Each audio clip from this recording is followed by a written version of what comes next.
Véronique Kay, je vais faire une brève présentation sur cet entretien. Vous avez eu la gentillesse d'accepter par rapport à un livre qui vient de sortir, que vous avez eu la gentillesse également de me déposer, que j'ai parcouru, qui m'enchante. Il y avait une intuition en découvrant votre travail.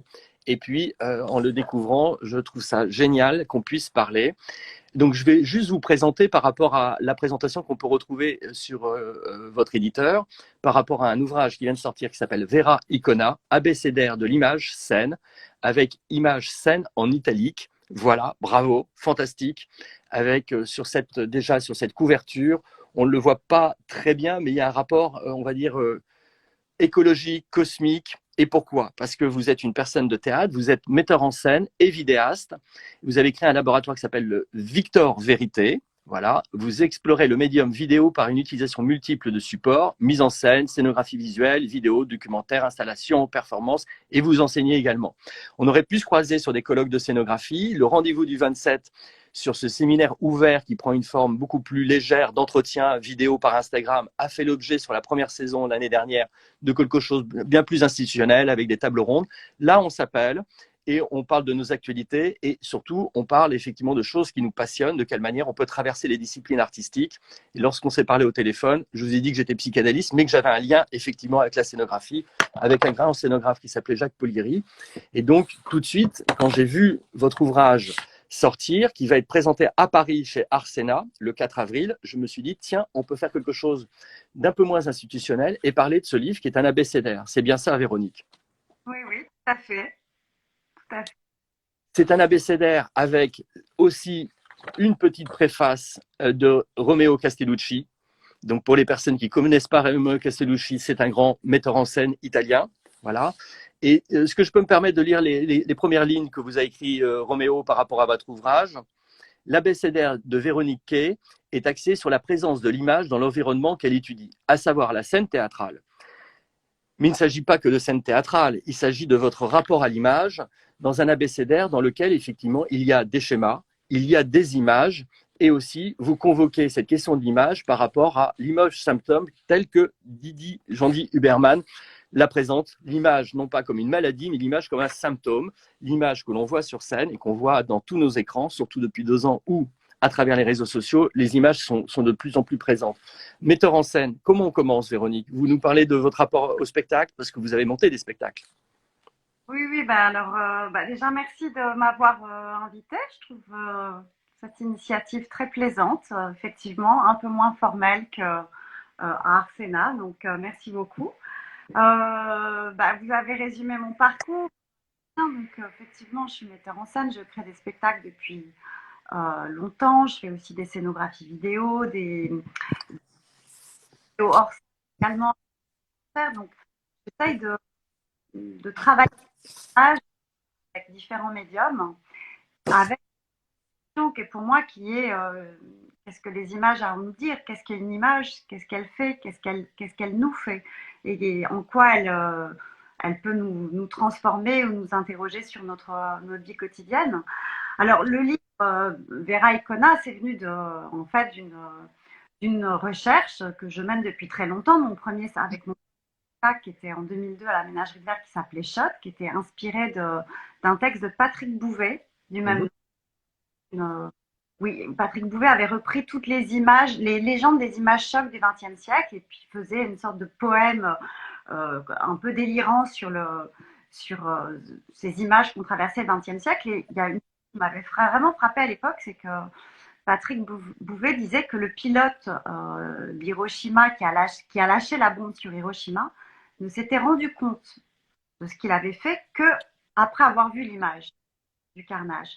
Et donc, à partir de là, je me suis dit, mais l'image, c'est vraiment une bombe.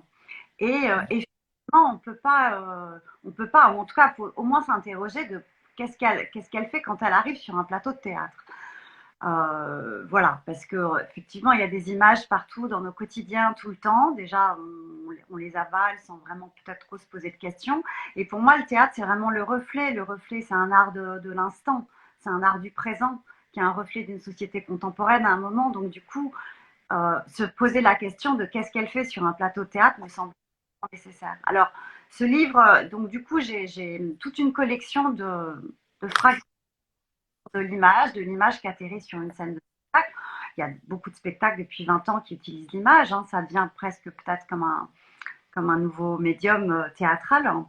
Et à partir de là, et aussi, comme vous l'avez dit, je donne un workshop depuis des années, depuis 2007, dans différentes écoles d'art, à l'École nationale des arts du cycle d'abord, et puis après dans des écoles d'art. Actuellement, je donne ça à l'école, à l'ESCA, l'école du studio théâtre d'Anières. J'ai fait ça à l'étranger, partout. Enfin bref, tous les ans, j'ai mon petit workshop sur l'image et la scène. Et je me suis rendu compte que en travaillant avec les étudiants, voilà, il y avait besoin d'écrire quelque chose pour leur remettre quelque chose à la fin. Donc ce désir-là, il est venu de ça. Et donc ça a Vera Icona. Donc je me suis lancée dans une phase d'enquête, mais alors complètement libre parce que je ne suis pas théoricienne du tout. Je suis vraiment ouais, artiste. Donc j'ai pas de prétention de théoricienne, et c'est juste avec ma sensibilité artistique que j'essaye Mhm. la question de l'image sur scène. Alors, je continue ou vous voulez me poser des questions? Mais non, au contraire, c'est ça l'idée. Vous pouvez continuer. Je ne suis pas là pour vous censurer ni vous couper, mais j'ai deux, trois choses à vous poser comme question et puis je vais vous faire un jeu. Je ne vous l'ai pas dit, mais j'ai imaginé quelque chose. Mais non, au contraire, parlez-nous de votre travail. Comment on arrive à faire du théâtre, en fait? Comment on arrive à faire, moi, comment j'arrive à faire des... Oui, il s'agit de vous, Véronique. D'accord. Alors, comment je vais vous reprendre peut-être à très longtemps, très longtemps. Moi, j'ai grandi à la campagne, voilà, dans une maison qui avait déjà une vue sur la Loire, enfin, très lointainement la Loire, je veux dire, une vue avec le paysage. C'était déjà comme un paysage théâtral. C'était comme la fenêtre de ma chambre d'enfant, c'est déjà une Mhm. théâtrale. J'ai grandi à la campagne et j'ai grandi un peu loin de la culture, hein, telle qu'on peut la vivre ici à Paris. Alors, de la culture est resté ce paysage qui était pour moi très pictural, qui était de l'ordre de la peinture aussi. Donc, j'ai fait de la peinture avec ma grand-mère qui est peintre. Et puis, voilà, dans une maison à la campagne, on a la télévision. Et j'ai une passion depuis ma jeune enfance pour le cinéma. Voilà, alors vous allez me dire pourquoi le théâtre? Alors le cinéma, j'ai vu, je crois, énormément de films, un film tous les soirs de toute mon enfance. Donc ça fait beaucoup, beaucoup, beaucoup de cinéma. Et j'ai eu envie de faire du cinéma, mais j'ai envie de faire du cinéma et aussi une approche vivante, puisque je faisais de la danse classique et je trouvais ça formidable de pouvoir être sur un plateau et de pouvoir s'exprimer, de mélanger le vivant avec l'image. Donc voilà, donc c'est venu de ces passions multiples entre à la fois l'image cinéma, l'image tableau, et puis la danse classique. Et tout de suite, j'ai eu envie de faire du théâtre, mais dans quelque chose qui ne serait pas complètement académique, quoi. J'ai jamais vraiment classique. Je me suis plutôt attachée à des auteurs vivants, contemporains, ou écrire moi mes propres spectacles à partir de réflexions philosophiques, avec une volonté de laisser les choses très ouvertes, en fait. Il n'y a pas de... Mon approche, elle est vraiment comme on va dire, peut-être plasticienne de la scène Mhm. Mhm. d'art dans un musée. On est libre de tourner autour, de la regarder, d'y rester une minute, 2 minutes. Et puis l'interprétation, c'est le spectateur qui l'a fait. Et au spectacle, c'est vraiment ça qui m'intéresse, c'est donner sa place au regard du spectateur. Donc c'est des spectacles qui sont comme des énigmes, des fragments, et je trouve que le livre Vera Icona, il est assez bien le reflet de mon travail scénique. Oui, parce que c'est un livre avec des mots, avec des images, bien évidemment, mais c'est presque un outil de topologie, au sens, effectivement, on se balade dans les pages avec des schémas aussi, vous convoquez aussi des cosmogonies dans cet abécédaire. Voilà. J'imagine que l'abécédaire de Gilles Deleuze a dû résonner en vous pour imaginer cet abécédaire, mais il y a différentes entrées, effectivement, mais il y a un grand travail de composition aussi typographique, comme je viens de le dire. Il y a une mise en page comme un plateau, certainement comme vous le faites. Donc vous êtes aussi metteur en scène de cet ouvrage avec plusieurs entrées, comme je l'ai dit, et puis aussi avec cette belle préface de Romeo Cattelucci qu'on aime beaucoup. Je peux peut-être vous proposer un petit jeu. Donc, dans cartographie de l'image scène, pourquoi vous avez mis en italique image scène, Véronique? Si vous pensez qu'il y a des questions pièges, on n'y répond pas, hein, il faut laisser une part de mystère. un grand débat, ça, cette italique de l'image scène, puisque c'est pas très académique dans le milieu de l'édition. Mhm, mhm.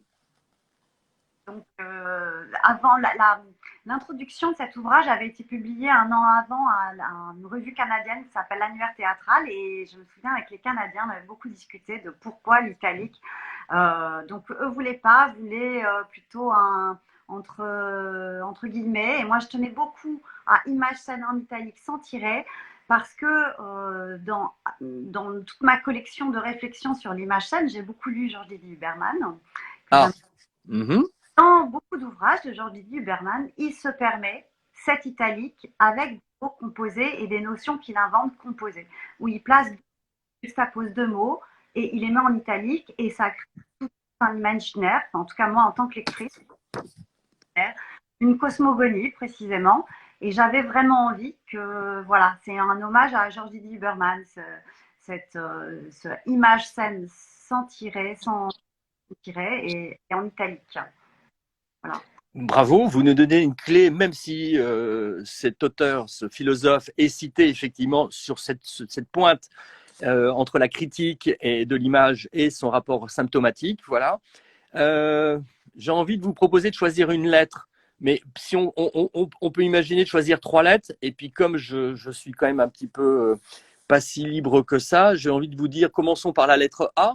La lettre A, c'est amour. C'est quand même assez risqué et c'est quand même un engagement de votre part. J'aime comparer la force de l'art à celle de l'amour. L'amour reste la seule chose qui compte vraiment. Il est stupide de le penser, circonscrit à des histoires entre un homme et une femme. Et puis vous dépliez, il y a une image sur cette entrée d'amour et vous terminez. Je vous souhaite d'être follement aimé. C'est une invitation à exister et à vivre, pas simplement à aller voir vos spectacles ou pas simplement à réfléchir sur la théorie. Il y a vraiment quelque chose, une implication d'un désir de votre part de nous faire sentir quelque chose à travers cette composition telle que vous les mettez en scène, mais là, à travers votre ouvrage, qui est un livre, on peut dire, un livre d'artiste à part entière, avec une confiance de votre éditeur. C'est pas le premier livre d'ailleurs chez cet éditeur. Je glisse ça comme ça, mais vous avez fait un autre livre avec quelqu'un que j'ai eu l'occasion d'inviter à 4 mains, avec Paul Ardenne. Donc il y a aussi un souci, j'imagine, pas simplement du lien avec l'art, mais aussi d'une forme d'écologie, de quelle manière on vit dans l'environnement dans lequel nous sommes, pas simplement l'environnement des images. Une autre lettre sur l'abécédaire de votre choix, Véronique. Vous voulez que je vous réponde sur l'amour déjà, peut-être? Ah, vous pouvez me répondre sur l'amour si vous le souhaitez, Oui, avec oui, grand plaisir. effectivement, ça peut paraître un peu curieux sur un ouvrage qui va d'abord, enfin, avant cet abécédaire, il y a une introduction un peu plus théorique qui replace, qui essaye de cartographier l'utilisation de l'image en spectacle vivant. Je dis ça pour ceux qui nous... C'est vrai. D'ailleurs, l'intitulé de ce chapitre, Cartographie de l'image scène, se décompose en images sans images, images poème, images narration, images cinéma, images télévision, images temps. Voilà. Et ça fait partie de différents chapitres. Il y en a 5, dont l'abécédaire, à travers ces 5 chapitres. Et donc, sur l'amour. Je dis ça parce qu'il y a cette introduction avant qui est un peu plus, qui s'inscrit vraiment dans la représentation théâtrale aujourd'hui, quel type d'image, quelle utilisation par différents metteurs en scène. Et j'avais envie. Donc l'abécédaire pour moi c'est les indices d'une sorte d'enquête sur l'image scène. Mm-hmm. Évidemment, dans l'abécédaire, j'avais envie que ça soit beaucoup plus libre, beaucoup plus personnel, et que pour moi, la question de l'amour, elle est au cœur de ma vie, de ma pratique. Mon grand travail, je crois, à la fois en tant que metteur en scène et en tant que vidéaste, c'est l'altérité, c'est l'autre. C'est on n'est rien sans l'autre, on n'est rien.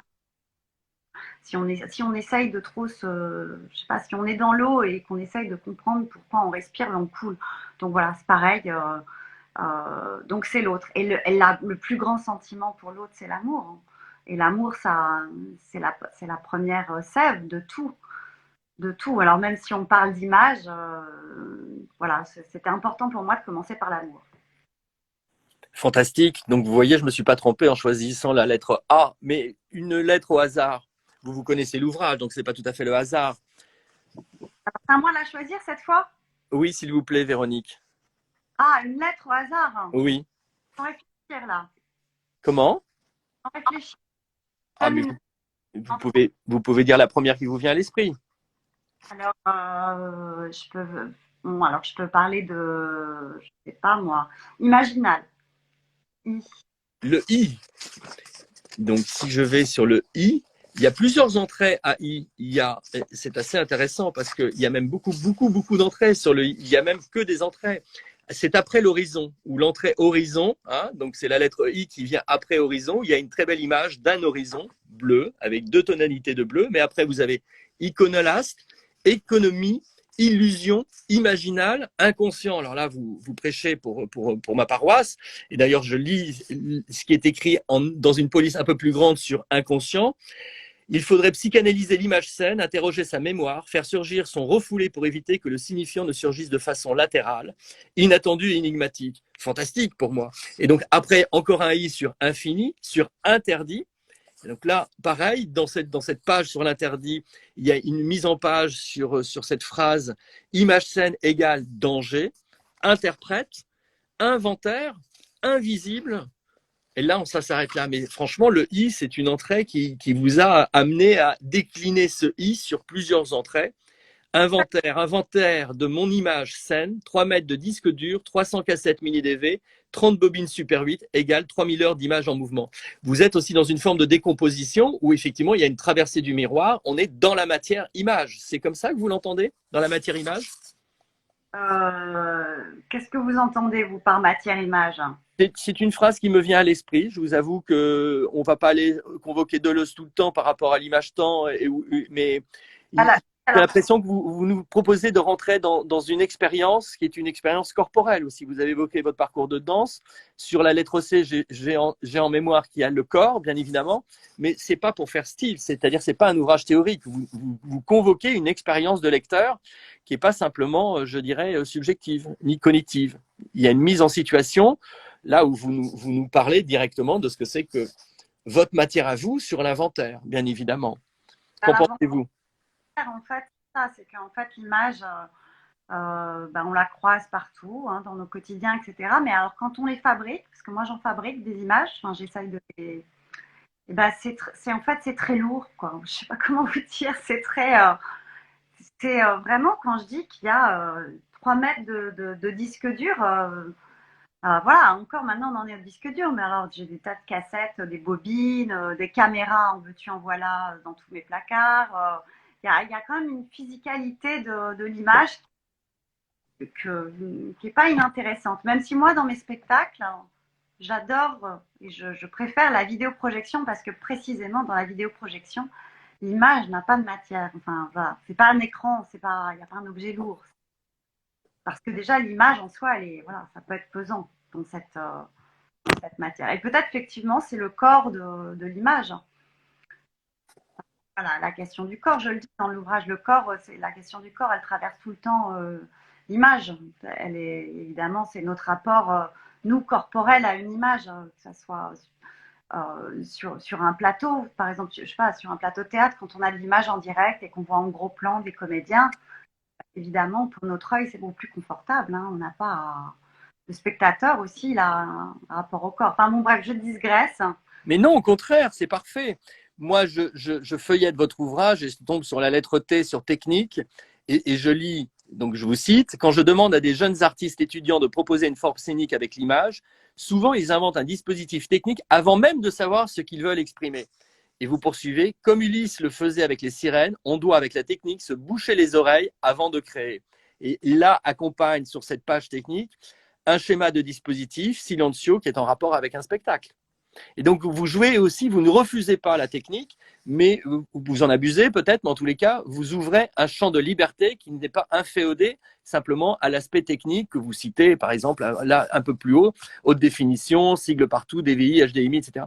Donc, il y a une manière de se réapproprier la technique, c'est comme ça que vous le souhaitez, une manière de ne pas être enchaîné à la technique et d'ouvrir à l'imaginaire? Oui, je trouve que la technique, ça enchaîne, ça emprisonne. C'est comme un dogme, hein. C'est comme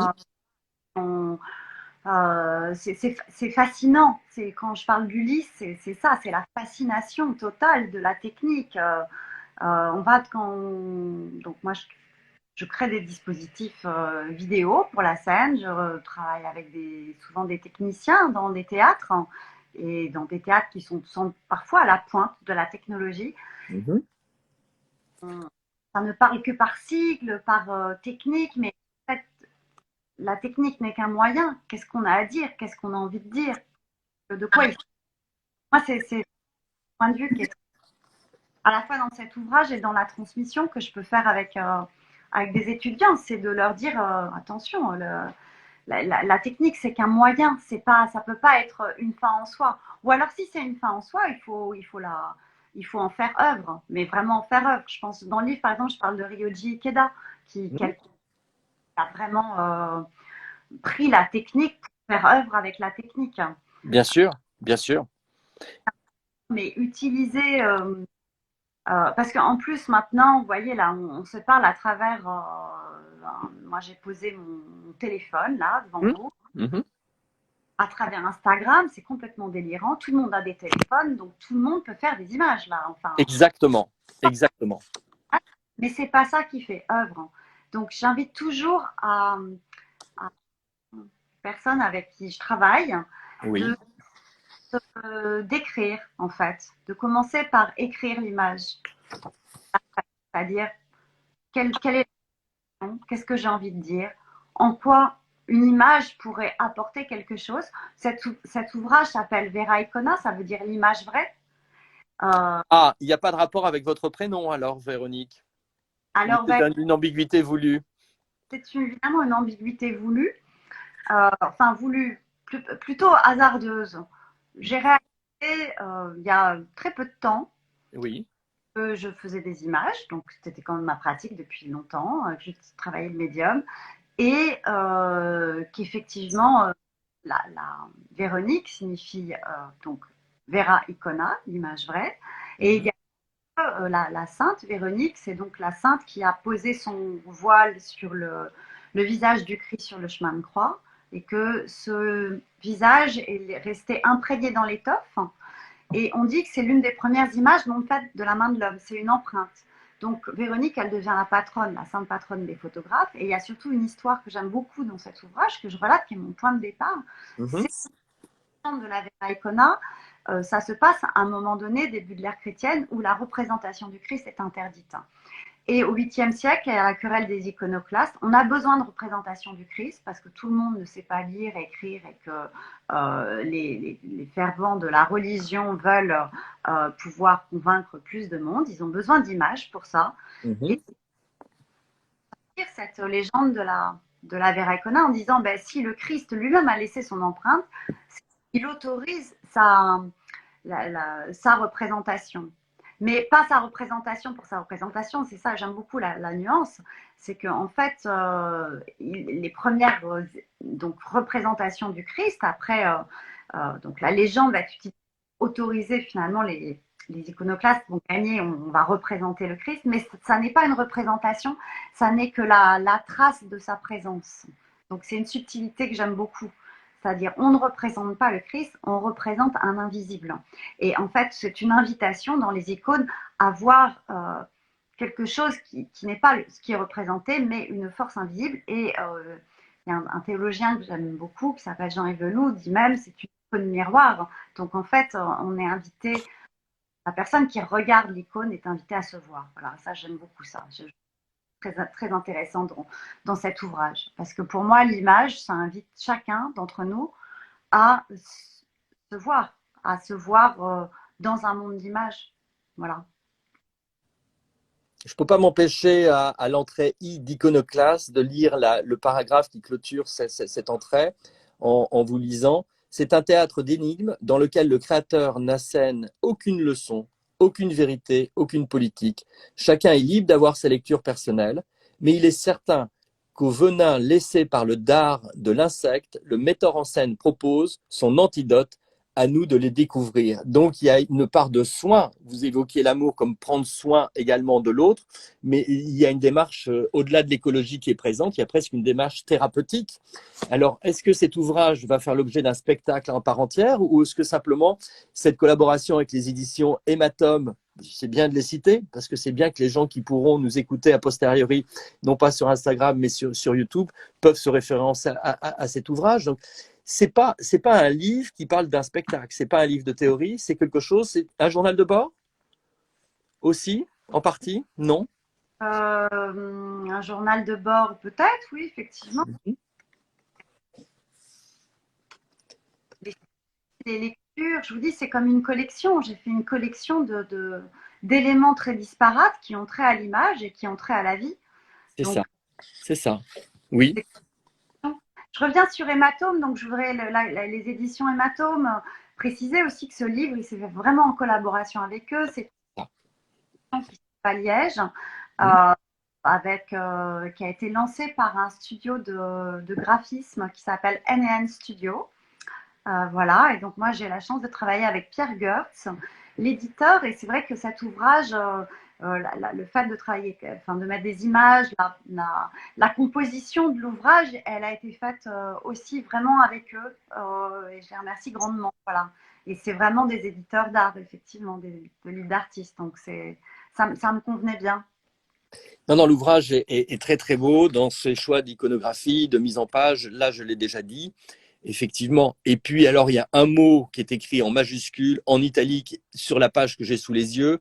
L'espace aurait été vide, une scène nue, un volume, silence. Après, l'espace dit écrit. Voilà, vous nous convoquez, c'est ce que vous nous avez dit avec d'autres mots, mais on les retrouve bien évidemment dans cet ouvrage. Ta cartographie, ton abécédaire, ton esthétique, ton horizon, pardon, ta lumière, ton image, ta vérité, ta scène, un mot, et là vous l'écrivez aussi en italique et en majuscule, désir.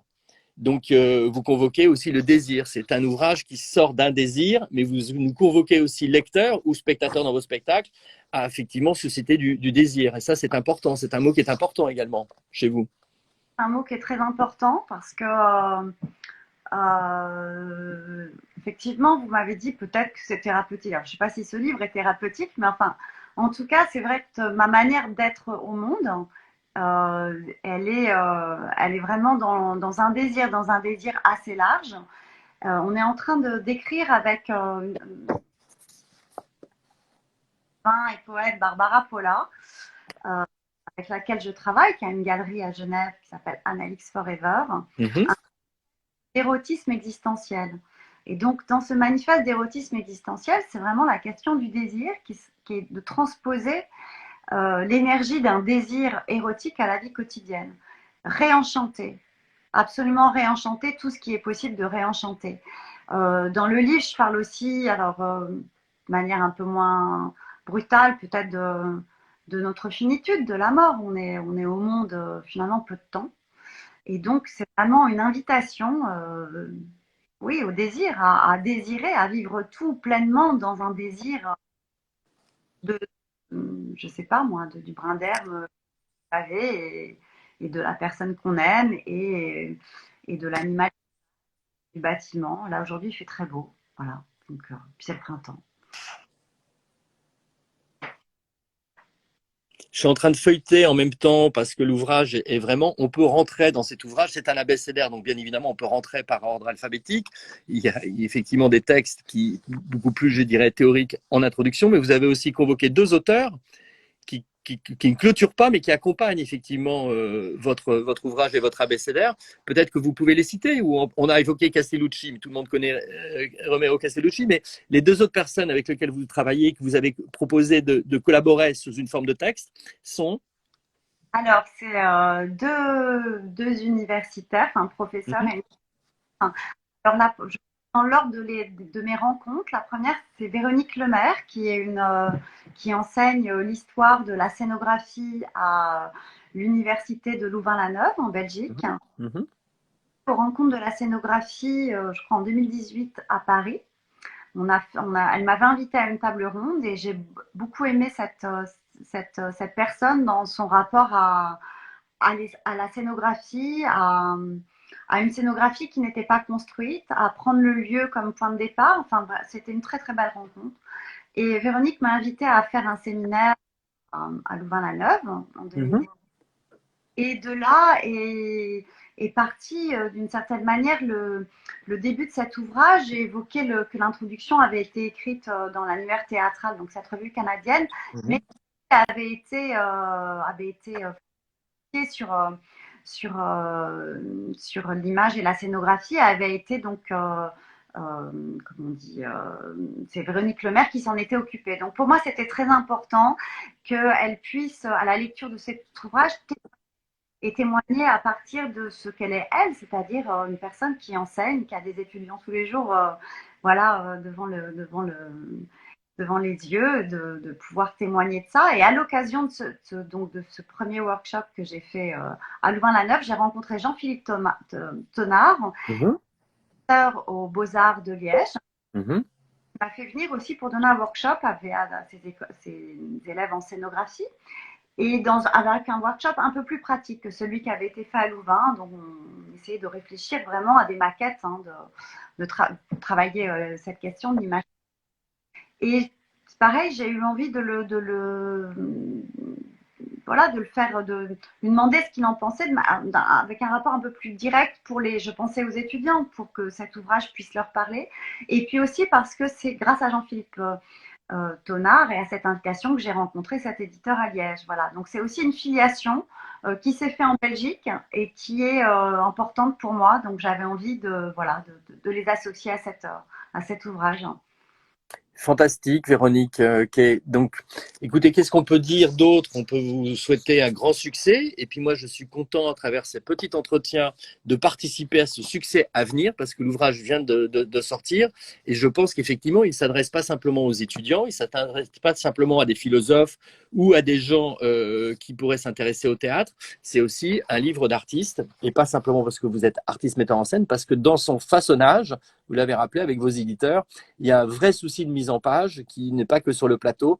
Et donc, franchement, on peut conseiller à n'importe qui d'avoir cet ouvrage dans sa bibliothèque, même si on n'a pas une grande bibliophilie sur la scénographie. Je pense que tout le monde va y trouver son compte, si on peut dire ça comme ça. Est-ce que vous voulez nous dire quelque chose de plus? Oui, par rapport effectivement, j'ai beaucoup parlé du rapport aux étudiants de ça, mais pour moi, cet ouvrage le destine aussi à n'importe quelle personne qui se demande pourquoi il y a tant d'images dans sa vie quotidienne. Tout à l'heure, vous parliez d'écologie des images. C'est quelque chose Mhm, qui, moi, m'intéresse beaucoup, c'est le rapport du réel. Enfin, une de mes grandes lectures, c'est Clément Rosset et Le réel et son double, que j'aime beaucoup. C'est que en fait, dans nos vies quotidiennes, on fait tout pour essayer de ne pas être dans le réel, pour s'imaginer le réel, parfois est trop violent, il est insupportable. Donc on se crée un double et ce double peut être aussi une image. Et un monde d'illusions dans lequel on va se réfugier. Donc d'ailleurs, les médias, enfin là, on se parle sur Instagram. Pour moi, Instagram, c'est vraiment ça, c'est le double en image. On vient se réfugier derrière le réel pour pas voir le réel. Et évidemment, c'est un métamonde, donc une sorte de métamonde à côté d'une autre. Ça, j'emploie le terme de Paul Arden. J'aime beaucoup ce terme mhm. de. Et voilà, la fuite en avant. Effectivement, je crois qu'une réflexion sur l'image, c'est aussi une réflexion peut-être écologique sur l'image. Se dire, est-ce qu'on a vraiment besoin de toutes ces images et comment je les prends et comment je les vis. Donc ce livre, il s'adresse à n'importe qui se poserait des questions voilà, de ces images qui sont là autour de nous. Voilà ce que je peux ajouter. En tout cas, je sais pas trop. Ben, c'est fantastique. Il me reste à vous remercier, à profiter de ce grand soleil qui rayonne sur Paris, parce que nous sommes tous les deux à Paris, même si on se parle à travers Instagram. Et en tous les cas, merci de susciter du désir et bravo pour cet ouvrage que je suis enchanté d'avoir entre les mains. Et puis j'espère qu'il y aura des personnes qui voudront vous découvrir corporellement le 4 avril, c'est bien ça, c'est ce que j'ai dit tout à l'heure chez Arsena, ou qui iront voir vos spectacles ou vos dispositifs. Véronique, merci beaucoup, excellente journée et puis à bientôt, j'espère. Vous aussi, merci beaucoup de votre invitation. Je vous en prie. Au revoir. Au revoir.